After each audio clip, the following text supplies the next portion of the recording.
Before we get things underway, check out my video later today. I'm going to be talking about potentially undrafted or 7th round players in this year's draft that I like.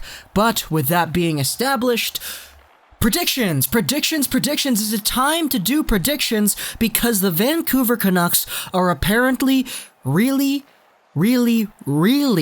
in on trades.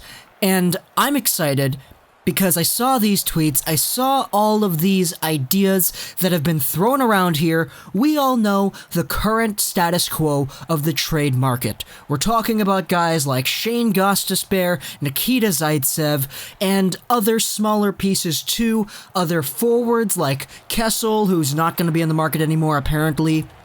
Jason Zucker as well, and Vancouver is getting their name in on the trade talks. Let's go over back to Rick Dhaliwal, because, you know, he's the main guy who breaks Canucks-related news on Twitter. He posted this about an interview with J.P. Barrie.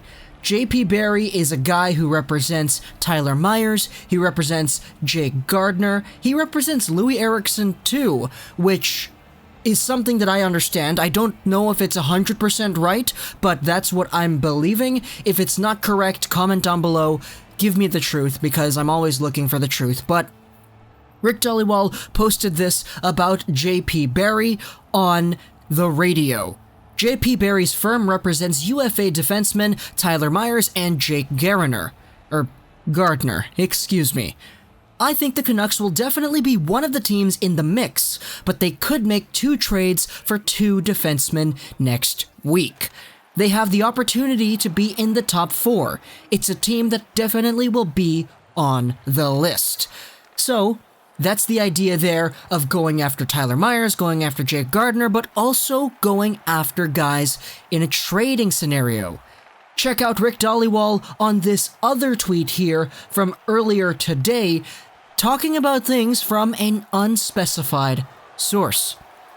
The Canucks are very active on the trade market. The feeling is Jim Benning has made some offers to improve that blue line. It wouldn't surprise me if they are one of the teams that have checked in on Flyers defenseman Shayne Gostisbehere. And that is a great name. Gostisbehere. He's a guy that I talked about going over to the Habs potentially because of the whole status quo with him. But hey, if he's going to Vancouver, I like that a lot too. Gostisbehere, obviously, former Calder nominee, a guy who had a down year, but who can probably consistently put up 50, 55 points throughout his next few years. He is only 27 as a left-handed defenseman. If the Canucks are going to let Edler walk, then I would be all for getting a guy like Gostisbehere back. Let's go back over to J.P. Barrie for a second and talk about Loui Eriksson, because Eriksson is also a guy who's managed by him, apparently. So, check it out right here. He had a good quote on the radio. It's a full interview, but he does talk about Loui Eriksson, and he does say this. For a lot of hockey reasons, I believe he said reasons and not seasons. You can go listen to the interview yourself, but I think Sportsnet might have had the transcription of the quote wrong. For a lot of hockey reasons, it might be better for Loui to play somewhere else. And that was his main collection of ideas regarding Loui Eriksson and his future with the Vancouver Canucks.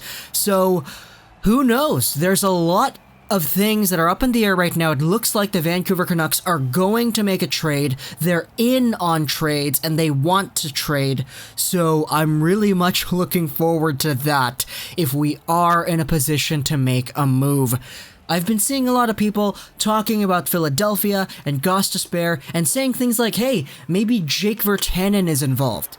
Just from everything that I've seen on Twitter, on Reddit, people posting their own opinions about it, Virtanen seems like the biggest piece to be involved in a move to Philly, just because Virtanen embodies that Philadelphia Flyer style of game, big, strong, fast, quick, and hitting a lot. So, who knows? That's just fans pulling things out of their behinds, so there isn't really any merit to Virtanen being discussed, But we do have to take a look at all of the different options here, and I know Jim Benning is probably going to be doing that too, because he's been very open on the radio and all that, talking about how they're willing to do things if they feel it's the best move, and overall, that's kind of what I want to see, because Jim Benning hasn't made that many trades during his entire tenure. I think if you look at the amount of trades that teams have made ever since Jim Benning stepped into the league, the Canucks are like in the bottom 10 or whatever. It's something weird like that. I saw that a few weeks ago.